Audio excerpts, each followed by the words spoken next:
आज मैं Avatar movie के तीनों पार्ट्स को एक्सप्लेन करने जा रहा हूँ। अवतार के पहले पार्ट में हम जैक नाम के आदमी को देखते हैं। दिखाया गया कि वो किसी पोर्ट में था। दरअसल ये किसी स्पेस पोर्ट था जो कि स्पेस में ट्रेवल किया करता था। जैक को यहाँ पर काफी समय के बाद होश आया हुआ था। इस पोर्ट में ऑलमोस्ट जैक 6 साल से सो रहा था। जैक की दोनों टांगे पैरालाइज्ड हो चुकी थी। अब यहाँ पर यह तो समझ में ही नहीं आ रहा था कि जैक तो पैरालाइज्ड है, तो वो स्पेस में क्या कर रहा है और किस लिए इसे यहाँ इस हालात में लेकर आया गया है। लेकिन तभी हम पास्ट के कुछ सीन्स देख पाते हैं जिससे हमें सारी की सारी कंफ्यूजन दूर हो जाती है कि जैक का एक ट्विन ब्रदर था जो कि बहुत ही अच्छा साइंटिस्ट था और वो स्पेस में जाना चाहता था। उसे नई नई चीजें डिस्कवर करने का काफी ज्यादा ही शौक था, लेकिन उसकी कुछ लोगों से लड़ाई हो गई। कुछ पैसे के लिए उसे मार दिया गया। स्पेस में उसे भेजने के लिए भी नासा का भी बहुत ही खर्चा हो गया था। तो जैक यह नहीं चाहता था कि यह सारा पैसा बर्बाद हो जाए, इसीलिए वो अपने भाई का सपना वो पूरा करना चाहता था और वो ठान लेता है कि वो खुद उसकी जगह स्पेस में चला जाएगा। जैक जो कि अपने कमर के नीचे से पूरा पैरालाइज्ड था, तो उसके इलाज का खर्चा उसके सोच से भी ज्यादा की थी। इसीलिए उसके अंदर एक होप थी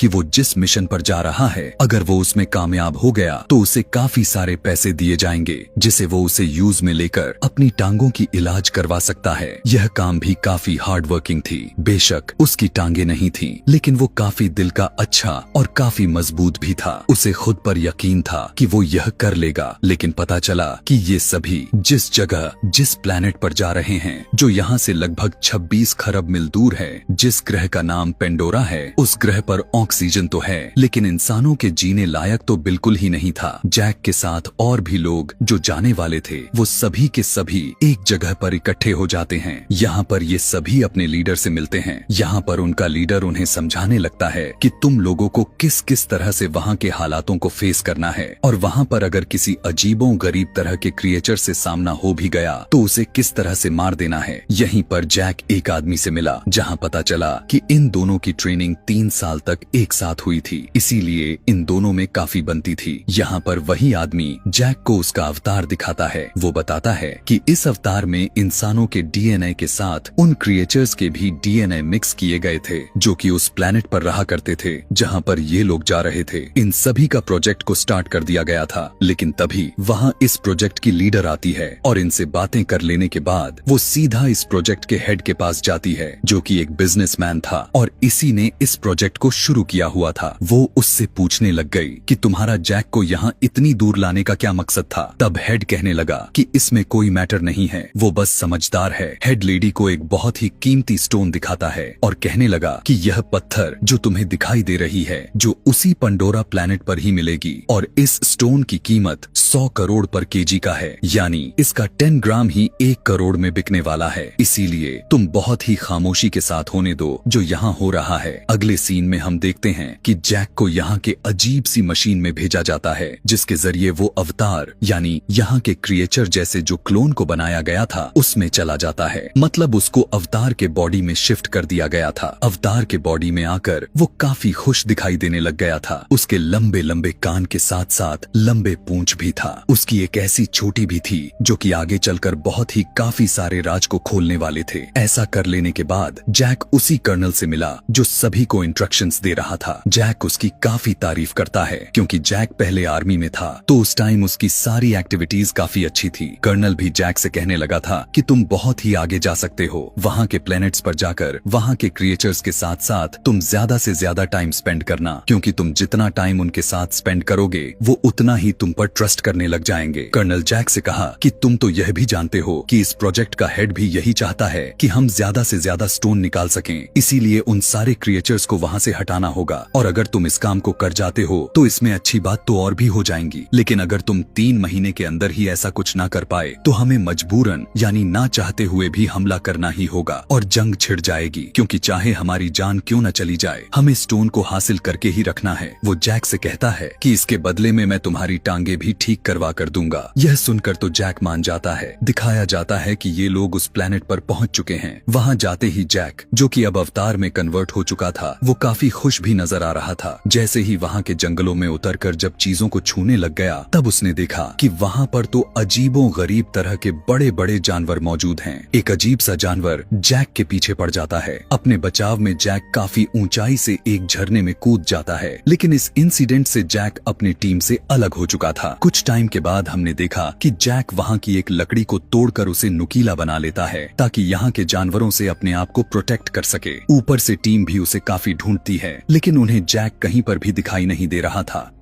जैक की पूरी टीम यह सोचकर वापस जाने का फैसला करते हैं कि यह प्लेनेट काफी खतरनाक है और हो सकता है कि जैक अब तक मारा गया हो, लेकिन जैक तो जंगल में घात लगा रहा था। तभी हम देखते हैं कि जैक के क्लोन की तरह ही कोई फीमेल उसे देख रही थी। दरअसल यह लेडी इसी प्लेनेट की क्रिएचर थी जिसका नाम नेत्री था। वो जैक को तीर चलाकर मारने ही वाली थी कि तभी उसके तीर पर एक फूल जैसा कुछ क्रिएचर आकर बैठ जाता है। यह देखने के बाद वो अपना डिसीजन फौरन से चेंज करते हुए वहाँ से चली जाती है। अब जैसे ही रात हुआ तो जैक के पीछे यहाँ इस पेंडोरा ग्रह के काफी खतरनाक तरह तरह के क्रिएचर पड़ जाते हैं और उसे अटैक करने के लिए आगे बढ़ने लग गए। लेकिन जैक अपने बचाव में मशाल जलाते हुए उनसे लड़ने की कोशिश करने लग जाता है कि तभी वहाँ पर नेत्री आकर उसे बचाने लग गई। लेकिन इस दौरान भी वहाँ के कुछ जानवर भी मारे जाते हैं, जिस बात को लेकर नेत्री को गुस्सा आ जाता है। कहने लगी कि मुझे तुम्हें बचाने के चक्कर में मैंने जानवर को मार दिए। तब जैक कहा कि तो इसमें गुस्सा करने वाली बात क्या है? अगर तुम्हें अपने जानवरों की इतनी ही फिक्र ही थी तो मुझे भी बचाया ही ना होती। लेकिन अभी भी नेत्री में गुस्से कहने लग गई कि तुम अभी बच्चे हो। जवाब में जैक अपने रहन सहन को उसकी अपनी स्किल को सिखाने के लिए कहता है। आखिर इन जानवरों से कैसे लड़ा जाता है। अभी इन दोनों में बातचीत चल ही रही थी कि वहाँ पर बहुत सारे उड़ने वाले क्रिएचर उसके बॉडी पर आकर बैठ गए, जो पिछली बार नेत्री के तीर पर बैठे हुए थे। नेत्री यहाँ के इस कबीले के सरदार की बेटी थी, इसीलिए वो जैक को अपने कबीले के पास लेकर जाती है। जैक को देखते ही कबीले के लोग उसे मारने की कोशिश करते हैं, लेकिन नेत्री उन्हें रोकने लग गई। तब यहाँ उसकी बातें एक दूसरे क्रिएचर को अच्छी नहीं लगती। यह वही क्रिएचर था जो कि आगे चलकर इस कबीले का सरदार बनने वाला था। लेकिन नेत्री की माँ, जो कि वहाँ की रानी थी, वो नेत्री से कहने लग गई कि तुम्हें मैं इजाजत देती हूँ, तुम जैक को चीजें सिखा सकती हो। इधर इंसानों के बेस पर हम देखते हैं कि असल दुनिया में जैक की आंख खुलती है, यानी उसी पोर्ट में जिसके जरिए वो अपने बनाए गए क्लोन में जाता था। अभी जब उसकी होश यहाँ पर आई हुई है, इसका मतलब उस कबीले के बीच जैक का क्लोन रात में नींद पूरी कर रहा है। यहाँ पर जैक बताता है कि मैं उन लोगों का ट्रस्ट जीतने के लिए अपना पहला स्टेप तो पार कर लिया हूँ, जिसे सुनकर सभी काफी खुश हो जाते हैं। इस कहानी को थोड़ा और आगे ले जाकर दिखाया गया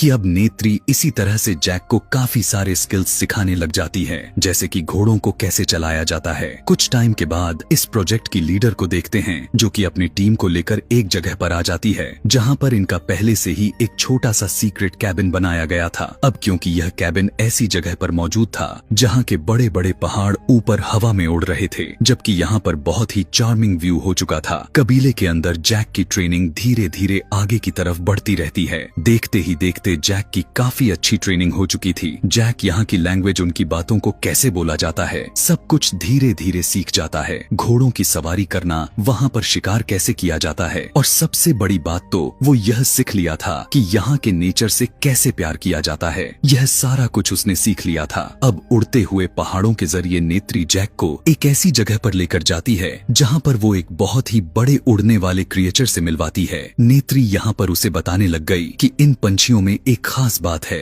वो ये है कि ये लोग अपना राइडर को खुद ही चुनाव करते हैं और सारी जिंदगी उसी के साथ सिंसियर रहते हैं। यह क्रिएचर उसी को लेकर हमेशा उड़ता रहता है, उसके अलावा किसी की बात नहीं मानता। लेकिन खतरों वाली बात तो ये है कि उसके चुनाव के दौरान तुम्हें अपने आप को काफी बचाना होगा। उड़ने वाला परिंदा अपने प्रोटेक्शन में तुम्हें मार भी सकता है। देखते हैं कि बहुत ही हिम्मत करके जैक उस एक परिंदे के ऊपर चढ़ गया था और अपने छोटी को उसके छोटी में मिलाकर उसके ऊपर चढ़ जाता है और बहुत ही आसानी से उड़ने लग जाता है। नेत्री भी अपने परिंदे के साथ उड़ रही थी। दोनों यहाँ पर काफी एंजॉय करते हुए दिखाई दे रहे थे। आगे जा ही रहे थे कि तभी इनके पीछे एक खौफनाक परिंदा पड़ जाता है, जो वो इन्हें मारने की कोशिश करने लग गया। दोनों भागने लग गए। काफी कोशिश के बाद दोनों उस परिंदे को हराकर उससे अपनी जान बचा लेते हैं। नीचे कबीले में आकर नेत्री जैक को बताने लग गई कि यह मेरे दादा परदादा की सवारी हुआ करती थी। इस पर सवारी करना बहुत ही मुश्किल है। इसके बारे में यह भी माना जाता है कि यह दुखों को खत्म कर सकता है और प्रॉस्पेरिटी ला सकता है। ऐसे ही करते करते जैक को यहाँ इस कबीले पर आते जाते 3 महीने बीत चुके थे। एक दिन कर्नल उसे अपने पास बुलाकर कहने लग गया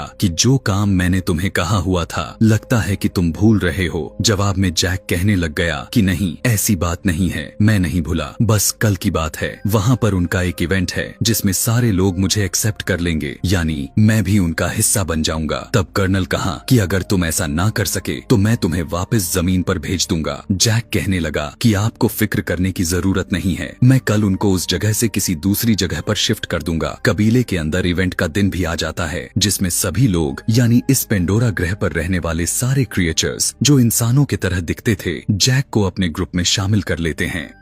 यहाँ पर नेत्री जैक को एवा नाम के पेड़ के पास लेकर जाती है, जो कि उनकी यह पेड़ पवित्र माना जाता है। हमेशा यह पेड़ ग्लो करता रहता था। यहाँ पर बहुत ही प्यार से नेत्री जैक से कहने लग गई कि तुम चाहो तो यहाँ की किसी भी लेडी को चुन सकते हो। यह सुनकर बिना डरे जैक नेत्री से कहने लग गया कि मुझे तो तुम अच्छी लगती हो। उसकी बात को सुनकर नेत्री स्माइल कर देती है। मतलब जिस काम के लिए जैक यहाँ इन कबीले के साथ मिटाप की थी उसमें काफी बदलाव नजर आने लग चुके थे और यही जैक की और वहाँ बेस पर सबके लिए काफी बड़ी मुसीबत खड़ी करने वाली थी। अब जब कर्नल जैक की ऐसी हरकत को देखा तो वहाँ पर मौजूद एवा यानी पंडोरा की पवित्र पेड़ को अपने बड़े से बुलडोजर से उसे गिराने लग जाता है, क्योंकि अब उससे बर्दाश्त ही नहीं हो रहा था और वो अपना काम को जल्द से जल्द पूरा करके यहाँ से उसे जाना था। यह देखने के बाद तो यहाँ के सारे कबीले वालों को काफी गुस्सा आ जाता है। यहाँ पर यह देखने के बाद जैक उन्हें रोकने की काफी कोशिश करता है, लेकिन इंसान उसकी बातों को कुछ भी समझ ही नहीं रहे थे। यह सब देखकर इस कबीले का वही क्रिएचर जो यहाँ का सरदार बनने वाला था जैक पर हमला कर देता है, लेकिन नेत्री उसे बचाती है। इधर इस प्रोजेक्ट का लीडर कर्नल से कहने लग गई कि यह जरूरी नहीं है कि उनकी पेड़ों को नुकसान पहुंचाकर उनके पेड़ को गिराकर स्टोन को हासिल करो, क्या पता स्टोन दूसरी तरफ हो। तब तक जैक भी आ गया था। वो कर्नल को समझाने लग गया और वो इस प्रोजेक्ट के हेड से भी कहता है कि आप लोगों को यह स्टोन क्यों चाहिए। वहाँ नीचे कबीले के लोग नेचर को काफी ज्यादा ही पसंद करते हैं, वो मर जाएंगे लेकिन कभी भी यहाँ से नहीं जाने वाले। कर्नल कहने लगा कि हमें इससे फर्क नहीं पड़ता, अगर वो नहीं जाएंगे तो मैं तुम्हें पहले ही बता चुका हूँ कि हम महायुद्ध करेंगे, यानी जंग कल होकर ही रहेगा। लीडर उन्हें समझाने की काफी कोशिश करती है, लेकिन बिजनेसमैन तो सुन ही नहीं रहा था। वो बस उन्हें इतना सा मौका देता है कि तुम सभी अपने अपने अवतार में एक बार फिर से जा सकते हो और उनके साथ डील कर सकते हो। यहाँ अब तुम लोगों के पास आखिरी मौका बचा हुआ है। इस प्रोजेक्ट का लीडर लेडी और बाकी के सभी लोग अपने अपने अवतार में चले जाते हैं और दोबारा से उस प्लेनेट पर जाते हैं। जहाँ जाते ही जैक सभी को सच सच बता देता है कि मुझे यहाँ पर इसीलिए भेजा गया था कि मैं आप लोगों को इस जगह से हटा सकूं, क्योंकि उन्हें यहाँ से कुछ जरूरी चीजें चाहिए थी। यह सुनने के बाद तो नेत्री के पैरों तले जमीन ही खिसक जाती है। वो काफी ज्यादा ही अपसेट हो जाती है। चिल्लाते हुए वो जैक से कहने लग गई कि तुमने मुझे धोखा दिया है, तुमने मुझे अपने प्यार के जाल में फंसाया और मेरे लोगों के साथ खेलते रहे, जबकि ऐसा तो कुछ नहीं था। जैक ऐसा बिल्कुल भी नहीं चाहता था कि उनके साथ ऐसा हो। पंडोरा के इंसानों जैसे दिखने वाले लोग यानी क्रिएचर उन प्रोजेक्ट के लीडर और जैक दोनों को बंदी बना लेते हैं। तभी वहाँ पर कर्नल अपने लोगों के साथ आ जाता है। जैक उन्हें ऐसा ना करने के लिए कहा हुआ था, लेकिन वो उसकी बातों को नहीं मानते। उन्हें देखते ही कबीले के लोग उन पर अटैक कर देते हैं, लेकिन कबीले के लोग अपने तीर कमान से उन्हें कितना कुछ कर पाते,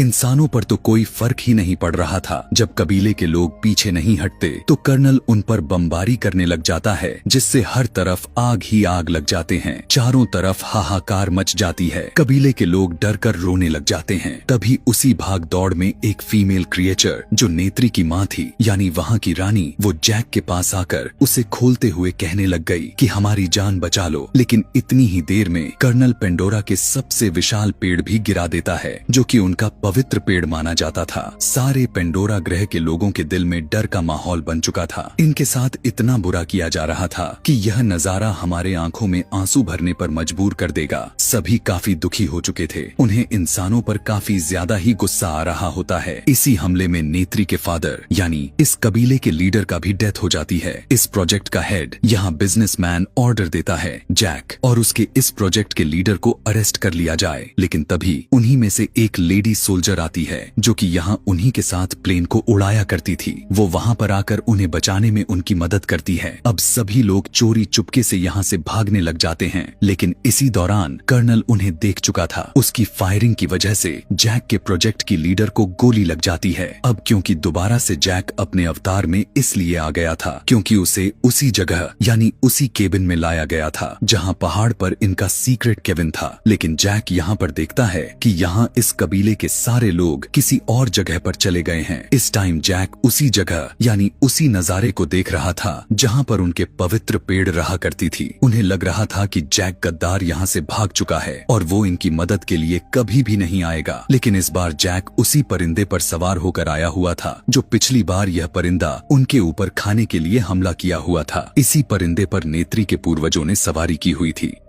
और इन लोगों का यही मानना था कि जो इस परिंदे पर सवारी करेगा वो यहाँ पर प्रॉस्पेरिटी ला सकेगा। ऐसा होता हुआ देखकर सभी जैक पर काफी खुश हो जाते हैं और उन्हें अब जैक पर विश्वास होने लग गया था। उन्हें पता चल चुका था कि जैक हमसे दूर नहीं भागा था बल्कि अब वो तो हमारी मदद करने के लिए आ चुका है। यह देखकर नेत्री भी जैक के लिए काफी खुश हो जाती है। जैक यहाँ पर अपना प्रस्ताव रखते हुए कहने लगा कि मेरे एक साथी जख्मी हो चुकी है, क्या उसे बचाने का कोई तरीका है? तब वो उसे यह बताने कि हाँ, अगर वो इस अवतार यानी तुम लोगों के बनाए गए क्लोन में वापस आ जाए तो चांसेस हैं कि वो बच सकती है क्योंकि हमारी एवा माँ हमारी पुकार जरूर सुनेंगी। यहाँ पर सभी अपने एवा माँ से प्रे करने लग जाते हैं, लेकिन इसके बावजूद भी वो चाहकर भी उसकी जान नहीं बचा पाते और उसकी डेथ हो जाती है। तब अब जैक काफी गुस्से में आकर यहाँ इस कबीले में ऐलान कर देता है कि अब हम सारे मिलकर कर्नल के खिलाफ लड़ाई करेंगे और कबीले के सारे लोग उसकी बातों को एक्सेप्ट कर लेते हैं। इधर अब कर्नल की हवा टाइट हो चुकी थी क्योंकि उसे कहीं ना कहीं डर सताए जा रहा था क्योंकि उनकी तादाद काफी ज्यादा हो चुकी थी। लेकिन जैक के लिए दिक्कत वाली बात यह था कि कर्नल के पास बहुत ही बड़े बड़े जंगी जहाज और एडवांस वेपन्स भी मौजूद थे, लेकिन वहीं जैक और कबीले के लोगों के पास सिर्फ तीर कमान के अलावा कुछ भी नहीं था। लेकिन जैक इस बात पर इतना ध्यान नहीं देता क्योंकि वो इस प्लेनेट को अच्छी तरह से जान चुका था कि यहाँ के नेचर आपस में मिले हुए हैं, इसीलिए वो बिना पीछे हटे उनसे मुकाबला करके ही रहेगा। जैक उसी एवा माँ ट्री के पास जाता है और वो उनसे कहने लगा कि प्लीज आप हमारी मदद करने की कोशिश करें। माना कि मेरी गलती है कि मैं यहाँ कुछ और ही इरादे से आया हुआ था, लेकिन अब मैं इस धरती का एक हिस्सा हूँ क्योंकि मैं यहाँ के लोगों को ऐसे ही मरने नहीं देना चाहता। इधर कर्नल अपना हमला बड़े बड़े जहाजों के साथ कर दिया था। दिखाया गया कि वो भी अब गुस्से से पागल होकर अपने साथ पूरे आर्मी को ही लेकर आ चुका था। वो सबसे पहला शूट उसी पेड़ यानी पवित्र पेड़ की तरफ करने का फैसला किया था, लेकिन इससे पहले ही इस प्लैनेट के क्रिएचर्स आ जाते हैं जिन्होंने अपने घोड़े को तैयार किया हुआ था। जैक भी उसी परिंदे पर सवार हो चुका था। इन सभी के पास तीर कमान था जिससे कर्नल के लोगों पर हमला तो कर रहे थे, लेकिन अभी भी कर्नल के लोग इनके ऊपर भारी पड़ रहे थे क्योंकि उनके पास एडवांस वेपन्स और स्किल्स से उन्हें दबाए जा रहा था। लेकिन ऊपर उड़ने वाले क्रिएचर्स में काफी ज्यादा मात्रा में स्ट्रेंथ थी क्योंकि ये अपने विल पावर को सबसे आगे रखते थे।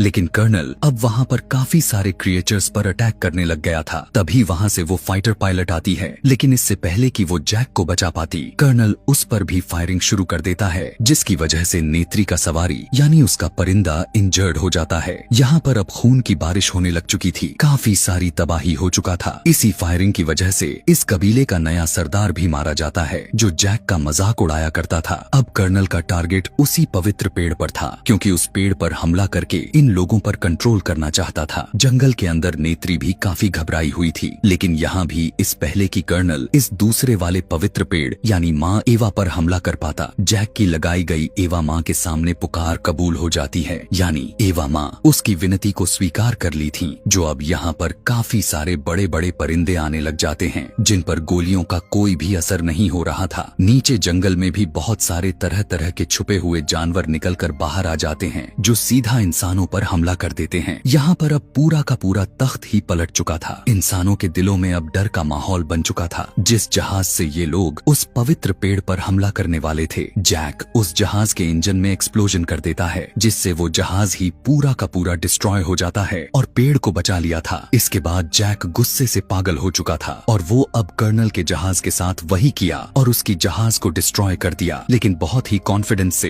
कर्नल उस रोबोट के साथ जहाज से सीधा नीचे जंप कर देता है, लेकिन जैक पेड़ों के सहारे बच चुका था तभी कर्नल को वही कैबिन नजर आ गया जिसमें जैक अपने पोर्ट में सोकर अपने क्लोन के अंदर गया हुआ है। इसीलिए वो सोचता है कि इस पर ही वो हमला करके जैक का किस्सा ही खत्म कर देगा। वो ऐसा अभी कर ही पाता कि वहाँ पर नेत्री भी आ जाती है। वो एक क्रिएचर के साथ कर्नल से काफी तगड़ी फाइट करने लग जाती है, लेकिन कर्नल उस क्रिएचर जानवर को ही मार देता है कि तभी वहाँ पर जैक आ जाता है। जैक अब अपने ह्यूमन वर्जन को बचाने के लिए कर्नल से फाइट करने लगा था, लेकिन कर्नल जैक की चोटी ही पकड़ लेता है और उसे ऊपर हवा में उठा लेता है। यहाँ पर कर्नल जैक को जैसे ही मारने की कोशिश की, तभी अचानक से नेत्री अपना तीर चलाती है जो जाकर सीधा कर्नल को लगता है। दूसरा भी तीर मारकर नेत्री कर्नल का सांसें ही रोक देती है, यानी इस बार कर्नल का काम तमाम हो जाता है। ऐसा होते ही जैक अपने आप बेहोश हो गया था, क्योंकि उसे भी काफी ज्यादा ही चोट आई हुई थी। अब क्योंकि जैक क्लोन बॉडी में जब सोता है या फिर बेहोश होता है तो उसे अपनी ह्यूमन वर्जन में वापस आना ही होता था। यहाँ इस प्लेनेट की हवा कुछ अलग थी, इसीलिए उसे सांस नहीं आ रही थी, लेकिन ठीक उसी टाइम पर नेत्री आकर उसे उसके ऑक्सीजन वाली मास्क पहना देती है, जिससे वो सांस लेने लग जाता है। यहाँ दोनों स्माइल करते हैं क्योंकि नेत्री ने जैक की जान बचाई थी और जैक ने नेत्री का प्लेनेट को बचाया हुआ था। कहानी के लास्ट सीन में हम देखते हैं कि बाकी के बचे हुए इंसानों को जमीन पर भेज दिया जाता है और जैक के साथ उसके साथी और कुछ सिलेक्टेड लोगों के साथ कुछ डॉक्टर भी रह गए थे जो कि इन क्रिएचर के साथ मिलकर रहने वाले थे। यहाँ पर अब हमें दिखाया जाता है कि जैक को और उसके बनाए गए क्लोन को उसी एवा माँ के पेड़ के सामने लाया गया था, जो सारे लोगों ने मिलकर प्रे करते हुए उसी अवतार कैरेक्टर में बदल दिया जाता है और अब वो नेत्री के साथ और इस प्लेनेट पर हमेशा के लिए रहेगा। यहीं पर अवतार मूवी की पहली कहानी खत्म हो जाती है। अब मैं अवतार के दूसरे पार्ट को एक्सप्लेन करने जा रहा हूँ। यहाँ इस कहानी को थोड़ा आगे ले जाया गया है, जहाँ जैक के कुछ बच्चे हो चुके हैं। जैक बताता है कि यहाँ अपने बच्चों के अलावा मेरे 2 बच्चे और हैं जिन्हें अडॉप्ट किए हुए हैं, जिनमें एक मेरी ही पुरानी साथी की बेटी है जो उसको पैदा करने के बाद मारी गई। यहाँ उसी की बात हो रही है जो जैक के प्रोजेक्ट की लीडर, जो जंग के दौरान जैक को लेकर भागते टाइम गोली लगने से मर गई थी। और यहाँ एक और बच्चा है जो कि इंसानों का ही है। जंग खत्म होने के बाद जब सभी इंसानों को वापस अर्थ की तरफ भेज दिया गया था तो यह बच्चा इधर ही रह गया। यह सब बच्चे आपस में मिलजुल कर खेलते, एक दूसरे का काफी ख्याल रखते हैं। जैक अपने सभी बच्चों को सारी स्किल सिखाता है, जैसे कि तीर कमान को कैसे चलाया जाता है, मछली पकड़ना वगैरह वगैरह। यह सभी बच्चे खुश तो होते हैं, लेकिन एक रात जैक उसकी वाइफ नेत्री चमकता हुआ एक तारे को देखते हैं। तारा जैसे जैसे करीब आता है तो पता चला कि यह तो इंसानों की स्पेसशिप है, यानी इंसानों ने एक बार फिर से इनकी दुनिया में यानी पेंडोरा ग्रह पर आ चुकी हैं। उनके आते ही उनकी स्पेसशिप से निकलने वाली आग की वजह से जंगल में बहुत ही भयानक लग चुकी थी, जिस आग में बहुत से जानवर पलक झपकते ही झुलस जाते हैं। काफी सारे नुकसान होता है। उसके अंदर से इंसान निकलकर बाहर उसी रोबोट के साथ आते हैं जिस रोबोट से कर्नल ने जैक पर हमला किया हुआ था। इंसानों की बहुत ही बड़ी बड़ी गाड़ियां भी थीं जो रास्ते में आने वाली हर चीज को कुचलते जा रही थीं, जबकि इधर जैक की वाइफ नेत्री को रोने के आगे कुछ सूझता भी नहीं। मतलब यहाँ पर यह सब देखकर क्लियर हो जाती है कि इंसान भी कितना गिर जाते हैं कि कुछ कहने लायक ही नहीं बचता।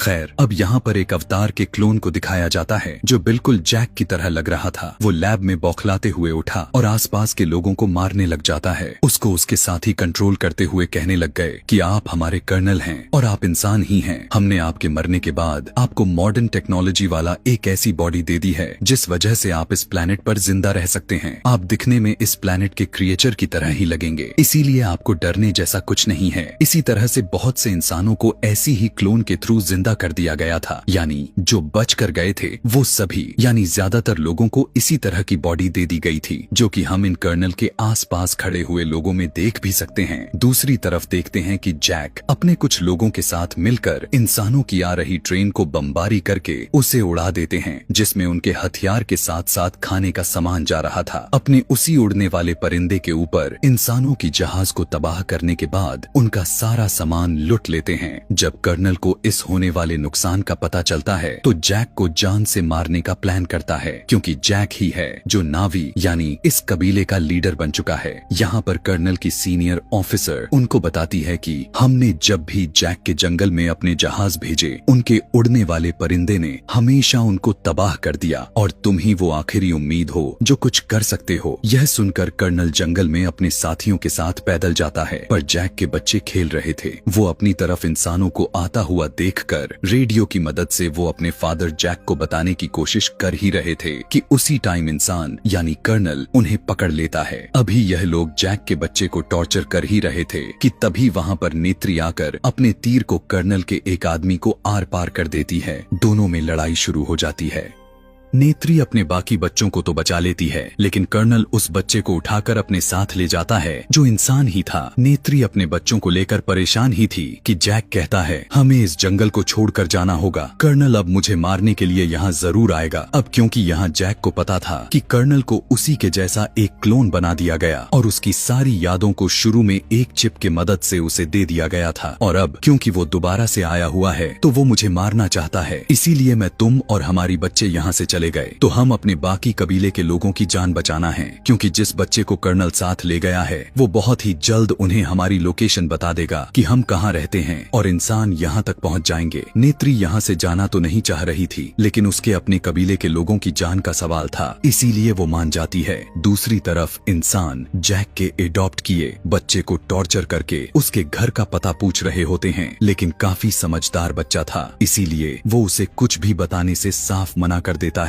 तभी कर्नल आकर उस मशीन को रोकता है जिससे बच्चे को टॉर्चर किए जा रहा था और कहने लगा कि यह इंसान है तो हम इंसानों की तरह बात करेंगे। कर्नल उसकी तरफ दोस्ती का हाथ बढ़ाकर बताने लगा कि मैं तुम्हारा असली फादर हूँ और आखिरी बार जब इस दुनिया पर आया हुआ था तब मैं जानबूझकर तुम्हें यहाँ पर छोड़कर गया हुआ था, क्योंकि मैं तुम्हें अपने साथ लेकर नहीं जाना चाहता था, लेकिन अब मुझे एहसास है और अब मैं तुम्हें वापस अपने साथ अपने धरती पर जाएंगे। उसकी ऐसी बात सुनकर मासूम बच्चा जिसका नाम स्पाइडर है वो मान जाता है कि ठीक है मैं आपको जगह दिखा दूंगा। वहीं दूसरी तरफ जैक अपने कबीले को छोड़कर अपने उड़ने वाले क्रिएचर्स पर बैठकर यहाँ से बहुत ही दूर चले जाते हैं। दिखाया जाता है कि यह सभी पानी के पास में रहने वाले नावी के पास पहुँचते हैं। यहाँ पर रहने वाले लोग तो इसी प्लेनेट के हैं, लेकिन दिखने में उनसे अलग कलर में होते हैं। यहाँ पानी वाले नावी शुरू में इनका मजाक बनाते हैं, उनकी पूंछें देखकर उनकी मजाक उड़ाने लग गए, यह कहकर कि इनकी तो पूंछ ही पतली है और भी बहुत कुछ। तभी यहाँ पर पानी वाले लोगों का लीडर आया और जैक से कहने लग गया कि तुम जंगल के अंदर रहने वाले लोग हो, तुम्हारी यहाँ पानी के पास रहने का कोई जरूरत नहीं है, तुम्हें कुछ नहीं आता कि पानी में कैसे सरवाइव करना है। लेकिन जैक जवाब में कहने लगा कि हम बहुत ही जल्द आपके तौर तरीके सीख जाएंगे और मुझे मेरी फैमिली के लिए आप लोगों की जरूरत है ताकि वो यहाँ पर सही तरह से जिंदा रह सकें। यह देखकर पानी का नावी लीडर मान जाता है और उन्हें यहाँ रहने की इजाजत भी दे दिया था। अगले दिन जैक के बच्चों को वहाँ के रहने वाले बच्चे घुमा रहे थे, जबकि जैक का बेटा अपने बालों की चोटी वहाँ पानी में एक क्रिएचर से जोड़ता है। वो बहुत ही तेजी से पानी के अंदर तैरता है, जिसकी वजह से उसे तैरने में काफी मुश्किलों का सामना करना पड़ता है। अगले दिन वहाँ के कुछ बच्चे जैक की बेटी यानी किरी को पागल कह रहे थे। इसके अलावा उससे बदतमीजी करने लग जाते हैं, उसको काफी तंग करने लग जाते हैं। तभी वहाँ पर जैक के बाकी बच्चे भी आ जाते हैं और उस तंग करने वाले बच्चों को मारने लग जाते हैं, यह कहते हुए कि तुमने हमारी बहन को ऐसा क्यों कहा। जब जैक को यह सब पता चलता है तो वो अपने ही बेटे को डांटने लग जाता है कि तुमने उसे क्यों मारा, वो यहाँ के लीडर का बेटा है, अब चलो उससे माफी मांगो। जब वो उससे माफी मांगने के लिए गया तो लीडर का बेटा अभी भी गुस्से से भरा हुआ था, इसीलिए वो अब इससे बदला लेना चाहता था। उसके सारे दोस्त उससे कहने लग गए कि चलो तुम्हें एक अच्छी जगह पर लेकर जाता हूँ। वो उसे गहरे पानी में लेकर जाता है जहाँ पर एक खतरनाक मॉन्स्टर रहता था। उसकी सारे दोस्त उसे वहाँ पर ले जाकर उसे अकेले छोड़कर भाग जाते हैं। कुछ ही टाइम ही हुआ था कि एक व्हेल मॉन्स्टर आकर उसके ऊपर अटैक कर देता है, जिस वजह से वो पानी के अंदर डुबाने लग गया था और मॉन्स्टर लगातार उसे खाने के लिए उस पर अटैक करता चला जाता है। यहाँ पर दोनों आमने सामने हो चुके थे कि तभी वहाँ पर एक और बहुत ही बड़ी सी मछली आकर छोटे वाले मछली को अपने मुंह में डालकर पत्थर पर जोर से मारता है और उसको वहीं पर ही ढेर कर देता है। इतनी ही देर में जैक का बेटा पानी में टाइम पर सांस न लेने के कारण वो डूबने लग जाता है। जैसे ही उसकी आंख खुली तो उसने देखा कि उसी मछली ने जो पानी के अंदर मॉन्स्टर को मारा था अब वो उसकी जान बचाई है और वो उसके ऊपर लेटा हुआ है। जैक का बेटा देखता है कि इस मछली के विंग में एक काफी बड़ी सी हुक फंसा हुआ है। तब जैक का बेटा उसे निकालकर उसे अच्छा फील करवाता है, जिससे अब इन दोनों के काफी अच्छी दोस्ती हो जाती है और यह बड़ा सा मछली जैक के बेटे को पानी में रहने वाले कबीले के पास छोड़कर आता है। जब सभी कबीले वाले नावी लीडर को यह पता चला कि उसके अपने बेटे ने ही जानबूझकर हमारे मेहमान को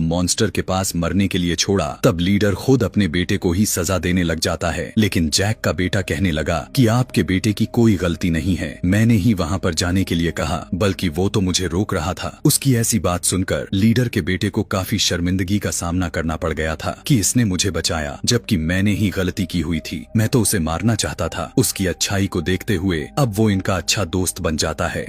जैक का वही बेटा सभी को बताता है कि एक बड़े से मछली ने मेरी जान बचाई, लेकिन उसके यहाँ के दोस्त उसका मजाक बनाने लग जाते हैं और कोई भी उसका यकीन नहीं कर रहा था। अगले दिन दोबारा वो उसी बड़े से मछली के पास जाता है और वहाँ दोनों काफी ज्यादा एंजॉय करने लग गए थे। दरअसल पानी के नावी लोगों में यह किस्सा फैला हुआ था कि इसी बड़े से मछली ने अपने जैसे सारे प्रजाति यानी अपने ही परिवार को मौत के घाट उतार दिया था। और अगर इस मछली ने ऐसा किया हुआ था तो जैक के बेटे को इतना पसंद क्यों कर रहा है। इधर कर्नल जैक के तलाश में इधर उधर भटक रहा था कि तभी उसे इन्फॉर्मेशन मिलती है कि जैक अब तक कहां कहां जा सकता है, लेकिन अभी तक एग्जैक्ट उसे इन्फॉर्मेशन नहीं थी, इसलिए उसे काफी मुश्किलों का सामना करना पड़ रहा था। कर्नल ने वहां के उड़ने वाले क्रिएचर्स पर ठीक जैक की तरह ही अपना एक क्रिएचर को चुन लिया था। ऐसा कर लेने के बाद वो कर्नल और कर्नल के लोग उसे ढूंढने के लिए निकल पड़ते हैं और वहाँ के पास के ही एक आइलैंड पर पहुँच जाते हैं। यहाँ के लोग कहने लग गए कि हमने इन्हें कभी नहीं देखा जिसकी तस्वीरें तुम दिखा रहे हो। कर्नल को इन सभी की बातें झूठ लग रही थीं, तो वो इन लोगों के पानी में रहने वाला एक क्रिएचर को मार डालता है। कर्नल का बेटा उसे समझाने लग गया कि यह लोग कुछ नहीं जानते, ये लोग तो सिर्फ मछलियां पकड़ते हैं, इन्हें छोड़ दो। अपने बेटे की बात सुनकर उसकी बात मान लेता है, लेकिन फिर भी जालिम इंसान बाज नहीं आता और जाते हुए यहाँ के कबीले के लोगों के घरों पर आग लगाते हुए जलाकर भस्म कर देता है। इस तरह और भी जगहों पर जाकर बहुत से मासूम नावी लोगों को मारने लग जाता है। सभी से जबरन पूछने के बावजूद भी उसे अभी तक जैक का पता नहीं चल पाता, वो कहां पर गया हुआ है। इसी तरह यह सारे इंसान पानी वाले क्रिएचर को देखते हैं, यानी मछली को देखते हैं, उस पर भी अपने हथियारों और छोटे छोटे मिसाइल से अटैक करते हैं। इसके अलावा वो उन पर ऐसे ऐसे सोनिक गन से भी अटैक करते हैं जिससे वो पानी में रहने वाले मछली इंसानों पर हमला ही नहीं कर पाता, जो इंसान इसे बहुत ही आराम से पकड़ सके। वहीं एक बहुत ही बड़े मछली अपने छोटे बच्चे के साथ तैर रहा होता है, जिसने इंसानों का कभी कुछ नहीं बिगाड़ा था, लेकिन वो अब दर्द में बेचारा तड़प रहा था और आखिरकार वो वहीं पर मारा जाता है। उसका छोटा सा बच्चा आसपास घूमकर अपनी माँ को आवाजें लगा रहा था और इंसान बहुत ही बेशर्मी के साथ खुशी में तालियां बजा रहे थे कि वो अपने मिशन में कामयाब हो चुके हैं। यह सब देखकर कर्नल का बेटा स्पाइडर काफी अपसेट हो जाता है, क्योंकि उसे इन सभी जानवरों की फिक्र हो रही थी और वो इस होने वाले जुल्म को बिल्कुल भी बर्दाश्त नहीं कर रहा था। इंसान उस क्रिएचर को पकड़कर अपने साथ लेकर जाते हैं और उसके मुंह के अंदर जाकर ड्रिल मशीन के जरिए उसके मुंह के ऊपर वाले हिस्से में एक सुराग बनाते हैं, जिसके अंदर से एक येलो कलर लिक्विड निकलने लग जाता है। यह एक ऐसा पानी है कि जो भी इंसान इसे पिएगा उसकी उम्र बहुत ही कम मात्रा में बढ़ेगी, यानी इंसान को जिंदा रहने के लिए बहुत से साल मिल जाएंगे और इस लिक्विड की कीमत भी करोड़ों डॉलर्स में बिकने वाले हैं। मतलब यहाँ इस पेंडोरा ग्रह पर दो चीज बहुत कीमती है, पहला वो स्टोन और दूसरा ये लिक्विड। अगले दिन मरने वाले मछली क्रिएचर को पानी के नावी लोग देख लेते हैं, जिसके बाद जैक को बुरा भला कहने लग जाते हैं। कहने लग गए कि तुम्हारी वजह से इंसान यहाँ तक पहुँच चुके हैं और अब वो हमारे क्रिएचर्स को मार रहे हैं और बहुत ही जल्द हमें भी। ग्रीन नावी लीडर कहने लगा कि जो भी हुआ सो हुआ, अब हम इंसानों से मुकाबला करेंगे। इसके बाद जैक का बेटा एक बार फिर से उसी मछली से मिलने जाता है जिसने उसकी जान बचाई थी और वो देखता है कि उसके ऊपर एक एंकर जैसे कुछ डिवाइस लगी हुई है, जिसकी वजह से उस मछली को उस डिवाइस ने उसे वहीं पर रोक कर रखा हुआ था और वो वहाँ से हिल ही नहीं पा रहा था, क्योंकि इंसान उस लिक्विड को हासिल करने के लिए और भी मछलियों को मारने का इरादा रखते हैं। और इस बार बारी है जैक के बेटे के मछली की, जो वो अपने साइज में भी बहुत बड़ा है और उसमें से लिक्विड भी बहुत ज्यादा निकल सकता है। इसीलिए इंसान अब इस वाले मछली को मारना चाह रहे हैं। उसके सभी दोस्त भी वहाँ पर मौजूद थे। इन्हें पता था कि इंसान इस मछली को मारने के लिए आ रहे हैं। कर्नल भी इन बच्चों को वहाँ दूरबीन से देख लेता है। जैक और लीडर को पता चलता है कि उनके बच्चे खतरे में हैं और वो अपने हथियार उठाकर उन्हें बचाने के लिए निकल पड़ते हैं। इधर सारे बच्चे बहुत ही मुश्किल से उस बड़े मछली से वो डिवाइस निकाल देते हैं, जिस वजह से मछली वहाँ से आगे तैरकर निकल जाता है और आखिरकार बेचारे मछली की जान तो बच जाती है। लेकिन इंसान फायरिंग करते हुए अभी भी बच्चों का पीछा कर रहे होते हैं। यहाँ पानी के अंदर लीडर की बेटी मरने ही वाली थी कि तभी जैक का बेटा हाथ पकड़कर अपनी तरफ करके उसकी जान बचा लेता है। लेकिन थोड़ी ही देर में बच्चों को बड़ा सा जाल डालकर पकड़ लेते हैं और अपनी शिप पर लेकर आते हैं। ऐसा होते ही बच्चों के पेरेंट्स भी यहाँ तक पहुँच चुके थे, यानी कि जैक वहीं पर रुक कर देखता है कि उनके बच्चे को शिप के आगे कर्नल ने बंदी बनाया हुआ है। कर्नल कहने लगा कि अगर तुम अपने बच्चों की जान बचाना चाहते हो तो शिप पर तुम सिर्फ अकेले ही आओगे। तब जैक अकेले जाने का डिसाइड करता है। तभी जैक के बेटे का सबसे बड़ा मछली दोस्त पानी के नीचे से एकदम अचानक ऊपर आकर इनके शिप पर चढ़ जाता है और अपने हाथों और पूंछ से वहां खड़े इंसानों को मारने लग जाता है और हर चीज तबाह करने लग जाता है। यह देखकर जैक और लीडर के लोगों को भी मौका मिल जाता है कि वो इंसानों पर हमला कर दें और वो सारे लोग की तरफ बढ़ने लग जाते हैं। इंसानों और इन सभी नावी लोगों के बीच एक घमासान फाइट छिड़ जाती है। बहुत सारे इंसान भी मौत के घाट उतर जाते हैं और कुछ नावी लोग भी। और वो पानी वाला क्रिएचर जो जैक के बेटे का दोस्त था, वो इंसानों के शिप के ऊपर से छलांग लगाकर उन्हीं के लोहे की रस्सी से इन्हें दबाकर मार देता है। जैक भी इंसानों का मुकाबला करते हुए बच्चों के पास आकर उनको वहाँ से छुड़वा लेता है। कुछ बच्चे अपने अडॉप्टेड इंसानी भाई जैसे स्पाइडर को भी ढूंढ लेते हैं और वहाँ से भगाते हुए अपनी जान बचाने की कोशिश करने लग जाते हैं। लेकिन उसी भाग दौड़ में जैक के बड़े बेटे को गोली लगने की वजह से उसकी मौत हो जाती है। यह सब देखने के बाद तो उसकी माँ पूरी तरह से टूट जाती है और चिल्ला चिल्ला कर रोने लग जाती है। लेकिन इधर जैक के दो बच्चे को फिर से कर्नल ने पकड़ लिए हुए हैं और वो लोग इंतजार कर रहे थे कि जैक इन्हें बचाने के लिए जरूर आएगा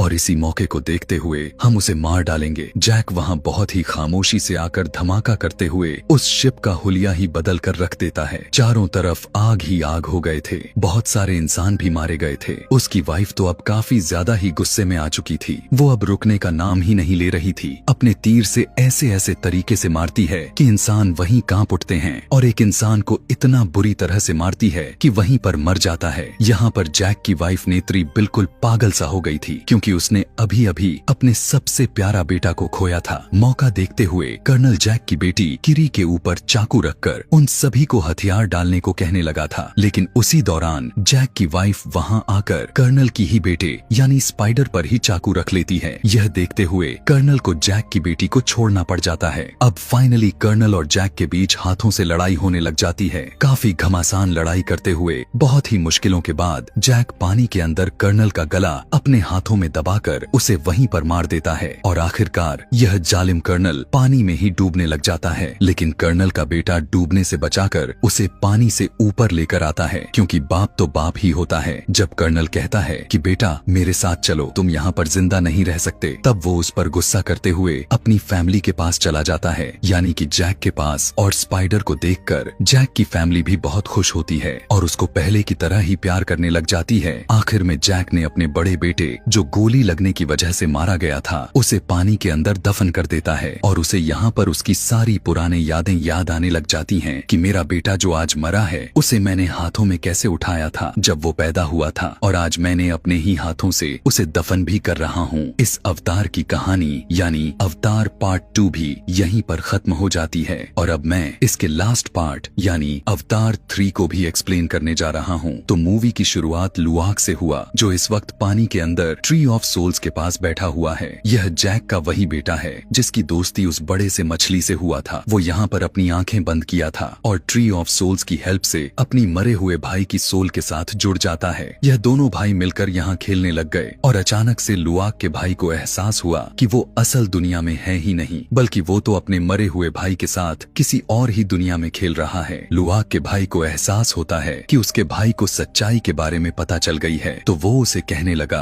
कि मेरी ही गलती थी, मैं स्पाइडर को बचाते बचाते तुम्हें बचा ना सका। उसकी ऐसी बात को सुनते ही लुआक का भाई उदास हो जाता है, लेकिन फिर अपने भाई से कहने लगा कि तुम्हें उदास नहीं होना चाहिए, स्पाइडर को बचाकर तुमने ज्यादा अच्छा काम किया है। हम तो ट्री ऑफ सोल्स की मदद से कभी भी मिल सकते हैं, बात कर सकते हैं, मगर स्पाइडर तो इंसान है, अगर वो मर जाता तो तुम उससे कभी भी बात ना कर पाते। यहाँ पर हमें यह एहसास हुआ था कि अवतार की यह जो अजीब सी दुनिया है पेंडोरा, इस दुनिया के अंदर हर चीज आपस में बहुत ही ज्यादा मात्रा में कनेक्टेड है। जो भी अवतार मरता है वो यहीं की मिट्टी और पानी का हिस्सा बन जाता है और कभी भी वो अपनों से दूर नहीं जाता। खैर, सीन कट हुआ और हमें जैक को दिखाया गया। जैक अपने कबीले का लीडर है और इस टाइम वो समुंदर की गहराई में जा जाकर तबाह हुई इंसानों के शिप के अंदर से बहुत सारी गन्स और एक्सप्लोसिव्स निकालने में लगा हुआ है। जैक को यह जरूर पता है कि उसका दुश्मन दोबारा हमला जरूर करेंगे और इनके पास जो हथियार हैं वो इतने एडवांस नहीं जो इंसानों जैसे चालाक क्रिएचर्स का मुकाबला कर सकें। इन्हें इंसानों से लड़ने के लिए इंसानों जैसे ही हथियार चाहिए थे। बहुत सारे हथियार को इकट्ठा करके जैसे ही वो कबीले में वापस आया तो कबीले के लोग उसकी ऐसी काम से उस पर नाराज हो जाते हैं। कबीले के लोगों को लगता है कि यह हथियार बस अवतार को ही नुकसान पहुंचा सकते हैं।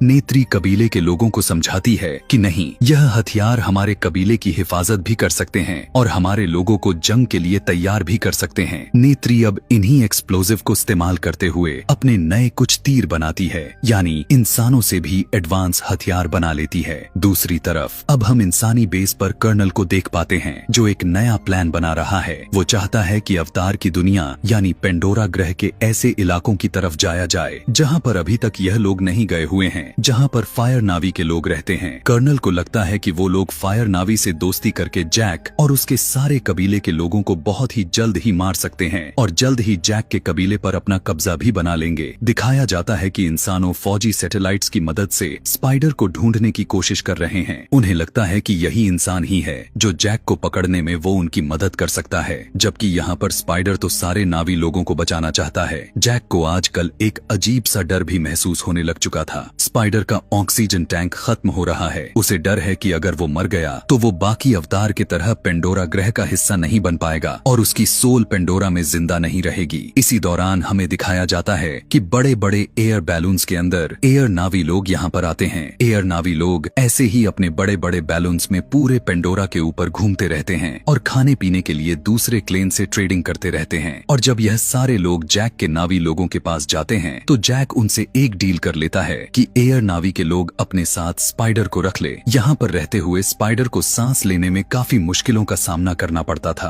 पर एयर नावी लोगों के साथ जब हवा में रहेगा तो उसके जिंदा रहने के चांसेस बढ़ जाएंगे। हालांकि स्पाइडर इस फैसले से खुश नहीं था, पर वो कुछ कर भी नहीं सकता था। अपने बचे कूचे ऑक्सीजन मास्क लेकर इन लोगों के साथ निकल जाता है। दूसरी तरफ हमें इंसानों बेस पर दिखाया गया कि सैटेलाइट की मदद से अभी भी इंसान इन लोगों पर नजर रख रहे थे और उन्होंने देखा कि एयर क्लेन के लोगों के पास इस टाइम स्पाइडर है और कर्नल स्पाइडर यानी अपने बेटे को देखकर बहुत ही ज्यादा खुश हो जाता है। इससे पहले कि इंसान कुछ कर पाते, हम देखते हैं कि आसमान में भयानक मॉन्स्टर के ऊपर उड़ते हुए अवतार एयर क्लेन के ऊपर हमला कर देते हैं। असल में यही फायर दूसरे नावी थे जो कभी भी किसी नावी के साथ दोस्ती नहीं बनाते थे। इनकी दुश्मनी हमेशा सबके साथ बनी रहती है। फायर क्लेन की जो लीडर है दिखने में ही काफी भयानक लग रही है। वो यहाँ आते ही सारे एयर क्लेन पर हमला करना शुरू कर देती है और जैसे ही पानी वाले नावी के लोगों को यानी जैक और नेत्री को यह बात पता चलता है तो वो एयर क्लेन की मदद करने के लिए वो भी यहाँ आ जाते हैं और गन्स लेकर फायर क्लेन के लोगों को मारना शुरू कर देते हैं। जैक के बाकी बच्चे एयर क्लेन के लोगों को बचाने की कोशिश में लग जाते हैं और ऊपर एक घमासान युद्ध छिड़ जाती है। यहाँ जैक जब एक फायर अवतार को मारने की कोशिश करता है तो उसकी गोली गलती से एयर क्लेन के बैलून में लग जाती है, जिससे बैलून फट जाता है। इससे पहले कि आग में जलकर मर जाता, वो भागकर नीचे की तरफ जंप कर लिया था। एयर बैलून फटने की वजह से सभी लोग नीचे आ गए थे, लेकिन अब एक और मैटर यह फंस गया था कि स्पाइडर के सभी मास्क उस बैलून के अंदर रह गए जो जलकर भस्म हो गए। ये लोग स्पाइडर का मास्क को लाने का फैसला करते हैं। वहीं पर जाकर जहां अभी भी लड़ाई हो रही है, फायर नावी दूसरे लोगों को लूट रहे हैं, उन्हें जान से मार रहे हैं और वॉरेन नाम की जो लीडर थी एयर क्लेन के लोगों के छोटी से अपना छोटी मिलाकर उन्हें मेंटली टॉर्चर कर रही है। एयर क्लेन के लोगों को बचाने के लिए पीछे से जैक की फैमिली दोबारा से गन्स चलाती है और बहुत सारे फायर क्लेन के लोगों को पलक झपकते ही मार देती है और यहाँ से ये लोग छुपते हुए भाग जाते हैं। वॉरेन जब अपने मरे हुए लोगों को देखती है तो वो हैरान रह जाती है, यह देखकर कि इनके ऊपर कोई तीर नहीं है तो वो मरा कैसे। उसने जब अपने मरे हुए साथी के अंदर गोलियां देखी तो वो इन गोलियों से काफी इम्प्रेस हो चुकी थी। अब उसे भी इसी तरह के हथियार हथियार चाहिए थे, इसीलिए वो पानी वाले नावी के पीछे पड़ जाती है। यहाँ दिखाया जाता है कि जैक भी अपने बच्चों को बचाने के लिए दोबारा जंग वाली जगह पर आया हुआ था, लेकिन यहाँ पर उसके बच्चे नहीं थे। इतने में ही कोई पीछे से उसके ऊपर हमला कर देता है और हम देखते हैं कि यह इंसानों का लीडर कर्नल है। वो यहाँ पर अकेले ही अपने बेटे स्पाइडर को लेने के लिए आया हुआ था। यहाँ की हालात को देखते हुए वो जैक से सवाल करने लग गया कि यह सब किसने किया। वो बता देता है कि यह सब फायर नावियों ने किया है, लेकिन इससे पहले तुम मुझसे और बातें करो, मुझे तुम्हारी मदद चाहिए। तुम्हारे बेटे स्पाइडर मास्क यहीं कहीं गुम हो चुका है और जल्द ही अगर हमने उस तक मास्क ना पहुंचाए तो तुम अपने बेटे को खो दोगे। इस टाइम कर्नल अपने जैक को बात मान जाता है, जबकि दूसरी तरह हमें स्पाइडर को दिखाया गया जिसकी हालत बहुत ही ज्यादा खराब हो चुकी थी क्योंकि उसके मास्क में ऑक्सीजन खत्म हो चुकी है।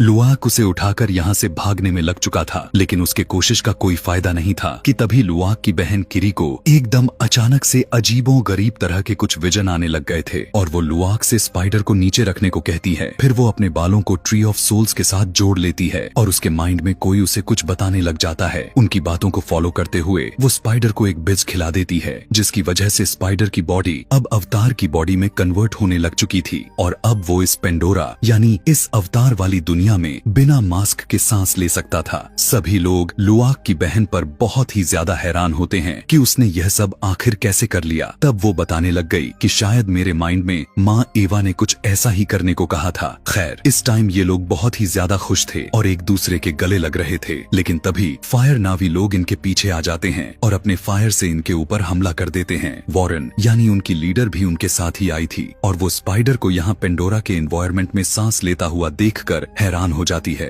तब किरी कहने लग गई कि यह सब माँ एवा की वजह से हुआ है। यह बात सुनकर वॉरेन को गुस्सा आ जाता है और वो उस लड़की से कहती है कि अगर मैं इसका गला काट दूं तो क्या तब भी तुम्हारी माँ एवा इसे बचाने के लिए आएंगी। ऐसा वो करके बस वो पानी वाले नावी के लोगों को नीचा दिखाना चाहती थी, इससे पहले कि अब वो स्पाइडर को कोई नुकसान पहुंचा पाती। यहाँ पर कर्नल के साथ जैक आ जाता है। जैक और उसके बाकी के लोग फायर नावी के लोगों से लड़ने लग जाते हैं, जबकि कर्नल पीछे से वॉरेन को पकड़ लेता है। वॉरेन अपने छोटी से कर्नल के दिमाग पर कब्जा करने की कोशिश तो करती है, लेकिन कर्नल मेंटली काफी स्ट्रांग था और वो अपने आप को उसके कब्जे से छुड़वा लेता है और इस तरह वॉरेन कर्नल से इम्प्रेस हो जाती है। कर्नल से बातें करते हुए उसके गन को कैसे चलाते हैं उससे पूछने लग जाती है। कर्नल के बताने से वो गन चलाना भी सीख लेती है, जिसके बाद वो और उसका क्लेन यहाँ पर जश्न मनाने लग जाते हैं। असल में वो जीत जो गई थी, पानी नावी वाले काफी सारे लोगों को उसने कब्जे में लिया हुआ था, जबकि यहाँ पर हमें नेत्री को दिखाया गया जो जख्मी थी और उसके लोग उसे अब रेस्क्यू करने में लगे हुए थे। पानी वाले नावी जो यहाँ पर कैदी बने हुए थे वो देखते हैं कि वॉरेन एक बहुत ही अजीब लीडर है। अपने लोगों को अपने पावर से एक खास तरह की ड्रग्स देती रहती है, जिससे उसके लोग मदहोश होकर उसी की पूजा करते रहते हैं। ये अजीब चीजें देखते हुए पानी वाले नावी के लोगों को यही सही मौका लगने लगा था। किरी यहाँ पर अपने बालों को ट्री ऑफ सोल्स के साथ मिला लेती है और ट्री ऑफ सोल्स के जरिए यहाँ के सभी पौधों से कनेक्टेड होकर वो पौधों के स्पाइक से इन सभी फायर नावी के लोगों के ऊपर हमला करवा देती है। पौधे की स्पाइक यानी कांटे तीरों की तरह फायर नावी के लोगों के अंदर घुसकर उन्हें जख्मी कर देती है और जब वो लोग तड़प रहे थे तब पानी के नावी बचकर यहाँ से भाग निकलते हैं। दूसरे सीन में हमें दिखाया जाता है कि जैक की पूरी फैमिली के पास कर्नल आता है और उससे डिमांड करता है कि तुम मेरे बेटे को मुझे वापस दे दो। तब जैक कहता है कि मैं ऐसा नहीं कर सकता क्योंकि तुम्हारा बेटा ही खुद तुम्हारे दुनिया में जाना ही नहीं चाहता। अब तो वो हमारी दुनिया में सांस भी ले पा रहा है और यह सब कैसे हुआ है मैं नहीं जानता। यह सारे हमारे दुनिया के ही तो चमत्कार हैं। खैर, इस टाइम कर्नल अपने बेटे के लिए खुश तो था कि कम से कम वो जिंदा था और यहाँ पर अच्छी तरीके से सांस भी ले रहा था। यहाँ पर नेत्री भी अपना इलाज कराकर अपने फैमिली के पास वापस आ जाती है और उसके साथ गए हुए सभी लोग स्पाइडर को बिना मास्क के सांस लेता हुआ देखकर बहुत ही ज्यादा खुश हो जाते हैं। हम देखते हैं कि कर्नल भी इंसानों के पास वापस आ जाता है। कर्नल चाहता है कि वो जैक की पूरी फैमिली को मार दे और साथ ही साथ अपने बेटे स्पाइडर को भी यहाँ अपने बेस पर लेकर आए, लेकिन वो जिन इंसान साइंटिस्ट के साथ मिला हुआ है वो इस टाइम सिर्फ स्पाइडर को ही हासिल करना चाहते हैं ताकि उसके ऊपर एक्सपेरिमेंट्स कर सकें कि आखिर वो बिना मास्क के कैसे सांस ले पा रहा है। दूसरी तरफ अब जैक स्पाइडर को लेकर अपने वो साइंटिस्ट दिखाए गए जो उनके साथ ही यहाँ पेंडोरा पर रह गए थे। जैक साइंटिस्ट से पूछता है कि क्या स्पाइडर पहले जैसे हो सकता है। साइंटिस्ट स्कैन करके बताने लग गए कि माँ एवा ने उसकी बॉडी में ठीक अवतार वाली चीजें डाल दी हुई हैं और अब अगर उसकी बॉडी को चेंज की गई तो वो शायद मर जाएगा। दिखाया गया कि स्पाइडर के सर में उसी तरह की चोटी आ चुकी थी जिस चोटी के जरिए अवतार अपने आप को पेंडोरा यानी अपनी दुनिया से जोड़ा करते थे। इधर दिखाया जाता है कि किरी यहाँ पर बहुत ही ज्यादा हैरान हो चुकी थी कि आखिर वो यह सब कैसे कर पा रही थी। हालांकि माँ एवा का कुछ अच्छा सिग्नल या निशान था भी नहीं। वो बहुत ही ज्यादा परेशान हो जाती है तो यहाँ उसके अपने लोग उसे सच्चाई बताने के लिए तैयार हो जाते हैं। उस बच्ची को बताया जाता है कि तुम्हारी मॉम दरअसल एक इंसान थी और उन्हें गोली लग चुका था, मरने के कगार पर पहुंच चुकी थी, इसीलिए उन्हें बचाने के लिए उनकी सोल को अवतार वाली के बॉडी में डाल दिया गया, लेकिन फिर भी वो पूरी तरह से अवतार नहीं बन पाई थी।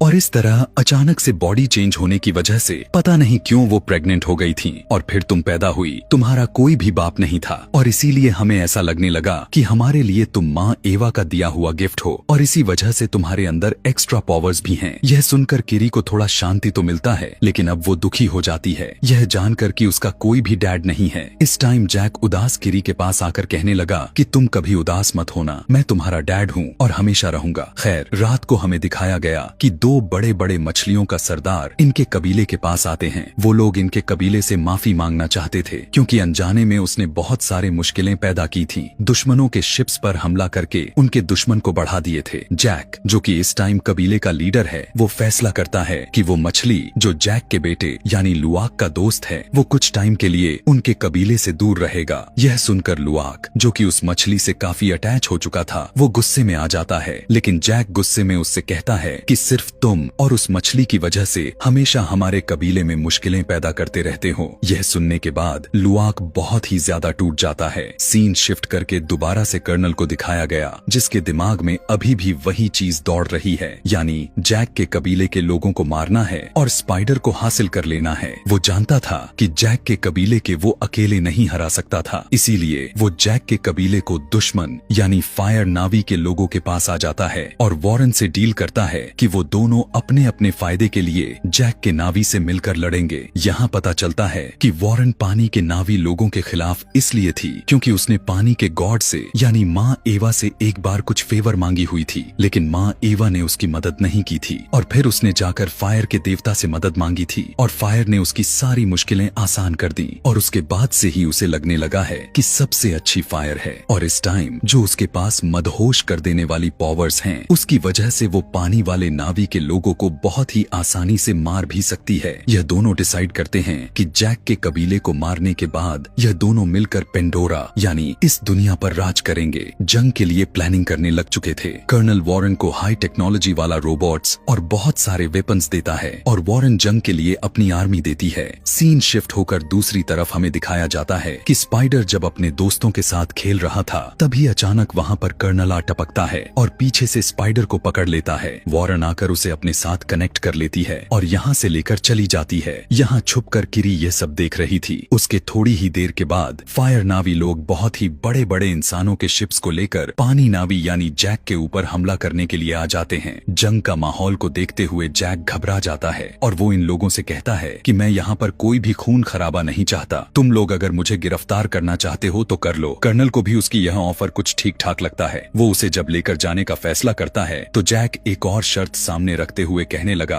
कि अगर तुम मुझे ले जाओगे तो पीछे से मेरे कबीले पर हमला नहीं करोगे। कर्नल उसकी यह भी शर्त को स्वीकार कर लिया था और यह लोग इंसानों के बेस में चले जाते हैं। कर्नल के सारे लोग जैक को किसी ट्रॉफी की तरह लेकर जा रहे थे और बहुत सारे इंसान उसकी पिक्चर्स ले रहे थे। वॉरेन भी उनके साथ इंसानी बेस के अंदर आई हुई थी, लेकिन यहाँ का इंचार्ज डेनी उसे देखकर बिल्कुल भी खुश नहीं थी। वो कर्नल से पूछने लग गई कि तुम यहाँ वॉरेन को क्यों लेकर आए। तब कर्नल कहने लगा कि आज अगर हमारे पास स्पाइडर और जैक है तो यह सब वॉरेन की वजह से ही हुआ है। कुछ टाइम के बाद दिखाया जाता है कि इंसानों ने स्पाइडर के ऊपर एक्सपेरिमेंट्स करना शुरू कर दिया गया था, यह जानने के लिए कि वो पेंडोरा ग्रह पर सांस कैसे ले पा रहा है। दूसरी तरफ हम लुआक को देखते हैं जो मछली वाली उसी अपने दोस्त को पानी में ढूंढ रहा है ताकि वो अपने दुनिया और अपने कबीले के लोगों को बचा सके। लेकिन तभी अचानक से पानी के अंदर वाली खूंखार मछलियां हमला कर देती हैं। लेकिन यहाँ उसकी किस्मत अच्छी थी कि उसका दोस्त उन खतरनाक मछलियों से बचा लेते हैं। लुआक लुआक ने अभी भी हार नहीं मानी थी। वो अपना सफर दोबारा से शुरू करता है और अपने मछली वाले दोस्त से मिल भी जाता है। उसके मछली दोस्त के भाई पर भी इंसानों ने हमला किया हुआ था, जिसकी वजह से वो बहुत ही ज्यादा दर्द में था और उसकी पूरी बॉडी पर अभी भी इंसानों के वेपन्स लगे पड़े थे। यहाँ हमें इंसानों के एक और बेस को दिखाया गया जो वाटर क्लेन के होली डे पर यानी उसी दिन उन पर हमला करना चाहते हैं और उनकी पावर से अपने आप को इमोर्टल बनाना चाहते हैं, यानी ऐसा बनना चाहते हैं कि वो कभी भी ना मर सकें।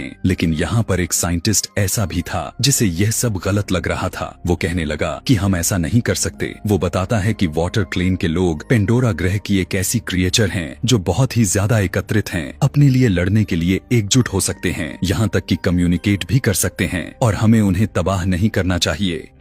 दूसरी तरफ अब हमें नेत्री को दिखाया जाता है जो जैक और स्पाइडर को बचाने के लिए इंसान के बेस के बाहर आ चुकी है और दूसरी तरफ स्पाइडर भी अपने आप को एक्सपेरिमेंट रूम से बचते बचाते हुए बाहर निकल आया है। सीसीटीवी में गार्ड्स उसे देख भी लेते हैं लेकिन उस पर अटैक नहीं कर पाते क्योंकि साइंटिस्ट ने उस पर अटैक करने से मना किया हुआ था, क्योंकि स्पाइडर पर काफी सारे एक्सपेरिमेंट्स होना बाकी थे। इतने में हम देखते हैं कि नेत्री ने जैक को बचा लिया था और अब वो जैक और स्पाइडर को लेकर अपने कबीले पर वापस जाती है। यहाँ पर जैक नेत्री से कहने लगा कि तुम सही कहती थी, इंसान स्पाइडर को एक्सपेरिमेंट्स करके और भी लोगों को उसी के जैसे बना देंगे जिसे इंसान अपना यहाँ हुकूमत बनाने लग जाएंगे, इसीलिए अब हमें उसे मार ही देना चाहिए। वो कहता है कि अभी भी देर नहीं हुई, मैं स्पाइडर को मार दूंगा और उन लोगों को यहाँ रहने का जरिया ही खत्म कर दूंगा, क्योंकि इंसान तब तक बाज नहीं आएंगे जब तक वो यह न जान ले कि इंसान पेंडोरा पर किस तरह से सांस लेते हैं। और उन्हें इस बारे में पता चल गया तो इंसान हम लोगों को मारकर खुद पेंडोरा ग्रह पर बस जाएंगे।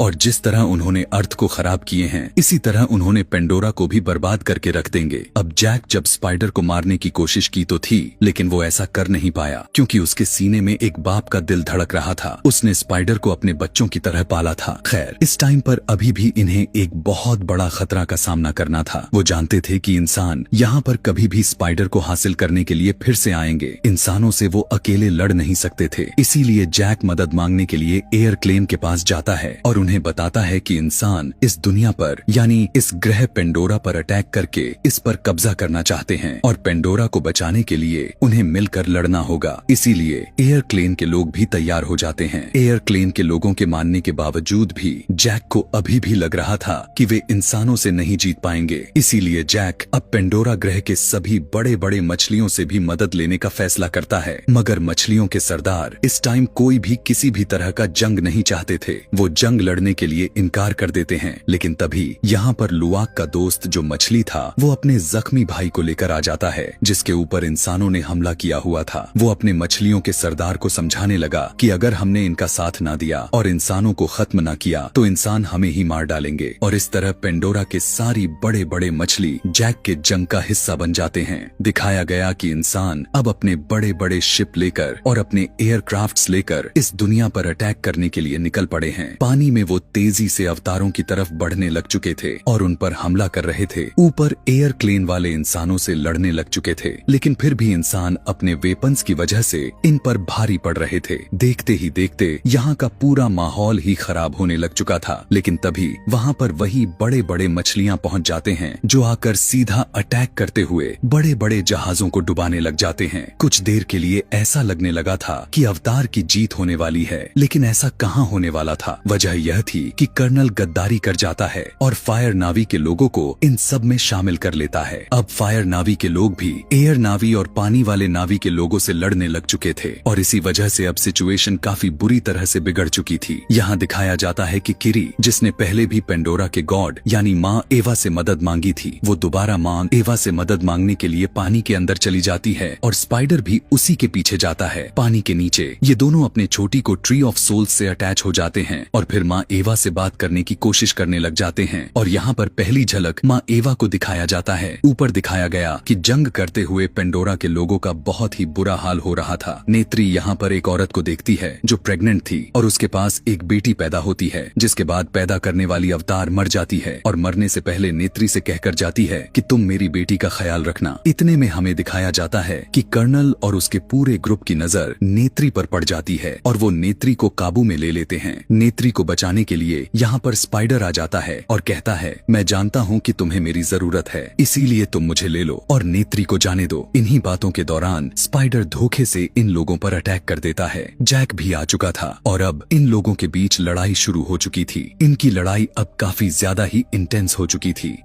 इसी लड़ाई में लड़ते लड़ते स्पाइडर नीचे आग की तरफ गिरने ही वाला था। स्पाइडर को नीचे गिरता हुआ देखकर जैक के साथ साथ कर्नल भी तड़प उठा था, क्योंकि स्पाइडर का असली बाप कोई और नहीं बल्कि कर्नल ही था, जबकि जैक स्पाइडर को पाला हुआ था। यह दोनों मिलकर उसे बचा लेते हैं और तभी कर्नल के आसपास सारे अवतार इकट्ठे हो जाते हैं। नेत्री कर्नल को मारना चाहती थी, क्योंकि कर्नल एक अवतार होकर अवतारों से ही गद्दारी कर रहा था और इंसानों के साथ मिलकर इतना बड़ा कांड किया था। इस टाइम कर्नल को भी अपनी गलती का एहसास था, इसीलिए नेत्री के हाथों दोबारा मरने से पहले वो खुद ही आग में छलांग लगा देता है और अपनी जान दे देता है। यहाँ पर हम देख पाते हैं कि सभी मॉन्स्टर्स भी इंसानों के ऊपर हमला कर करके उन्हें खा जाते हैं और बची कूची आर्मी सोल्जर्स यहाँ से भाग जाते हैं और इस तरह अवतार अपने ग्रह को, दुनिया को बचाने में कामयाब हो जाते हैं। फाइनली अब ये लोग इस पेंडोरा दुनिया में आसानी से खुलकर जी सकते थे। मूवी के पोस्ट क्रेडिट सीन में हमें दिखाया जाता है कि स्पाइडर सभी अवतार के साथ मिलकर मूवी के स्टार्ट के साथ दिखाने वाले ट्री ऑफ सोल्स के साथ कनेक्टेड हैं और इसी ट्री ऑफ सोल्स के जरिए वो अपनी मरी हुई फैमिली से, अपनी मरी हुई मॉम से और बाकी सभी मरे हुए अवतार से मिल रहा है। ये लोग यहाँ पर एक साथ बहुत ही ज्यादा खुश हैं। इससे यहाँ यह पता चलता है कि पेंडोरा ग्रह पर जिस भी जीवित लोगों की जान जाती है उन्हें माँ एवा अपने पास बुला लेती हैं। यानी इस ग्रह पर कोई नहीं मरता, बल्कि वो मरने के बाद भी हमेशा के लिए जिंदा ही रहता है। और इसी सीन को दिखाते हुए अवतार के तीनों पार्ट्स खत्म हो जाते हैं। ऐसे ही और भी मजेदार से भरे हुए अलग दुनिया देखने के लिए और कहानी के बारे में जानने के लिए नीचे कमेंट में नेक्स्ट लिखें और चैनल पर नए हैं तो सब्सक्राइब करना बिल्कुल भी ना भूलें। Thanks for watching.